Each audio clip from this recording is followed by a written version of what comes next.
بسم اللہ الرحمن الرحیم۔ سال عظیم بھائی، میں آپ سے مخاطب ہوں اور میرا آپ سے سوال ہے۔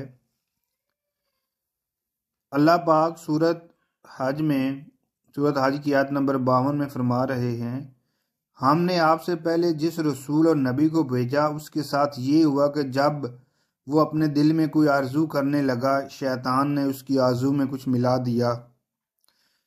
پس شیطان کی ملاوٹ کو اللہ تعالیٰ دور کر دیتا ہے، پھر اپنی باتیں پکی کر دیتا ہے۔ اللہ دانا اور با حکمت ہے۔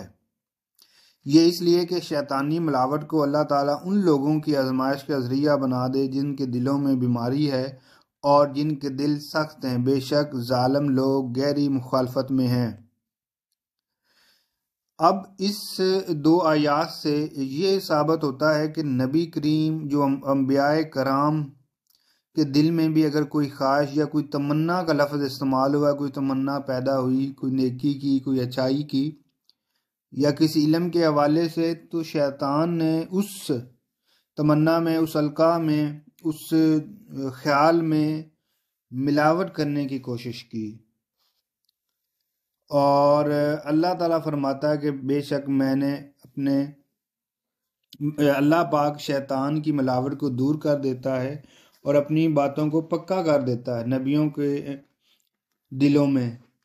تو جب ایک نبی کے دل میں شیطان وسوسہ ڈال سکتا ہے، تو آپ یا میں جب کوئی بھی قرآن پاک کی کسی بھی آیت کی تشریح کریں یا کسی بھی آیت کے حوالے سے مختلف اینگل سے سوچیں، تو کیا ہمارے دل میں بھی کوئی شیطان اس طرح کا وسوسہ نہیں ڈال سکتا کہ وہ ہمارے دل میں کوئی غلط توجیہ پیش کر دے، یا ہم سمجھیں گے جو ہماری رائے ہے، جو ہماری سوچ ہے، بس یہی صحیح ہے، باقی سوچ اور باقی رائے سب غلط ہے۔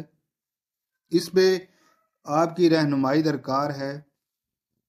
اگر ہم اس کو سامنے رکھیں اور دیکھیں کہ جو حضرت موسیٰ علیہ السلام جب فرعون کے دربار میں پیش ہوئے، تو جادوگروں نے جادو سے حضرت موسیٰ علیہ السلام کے سامنے ایک غلط توجیہ پیش کی، اور موسیٰ علیہ السلام کو لگا کہ وہ رسیاں ایسے ہیں جیسے سانپ بن گئی ہیں، اور آپ گھبرائے۔ مطلب شیطان نبیوں کے جو دل ہیں اس میں بھی وسوسے ڈالتے ہیں، شیطان کے پاس اتنی طاقت ہے۔ تو ہمیں بھی تھوڑا سا اس حوالے سے محتاط نہیں ہونا چاہیے کہ کوئی ایسی بات کر دیں جو لوگوں کے لیے راہ ہدایت کی بجائے، راہ نجات کی بجائے کسی غلط سمت کی طرف جانے کا باعث بن جائے۔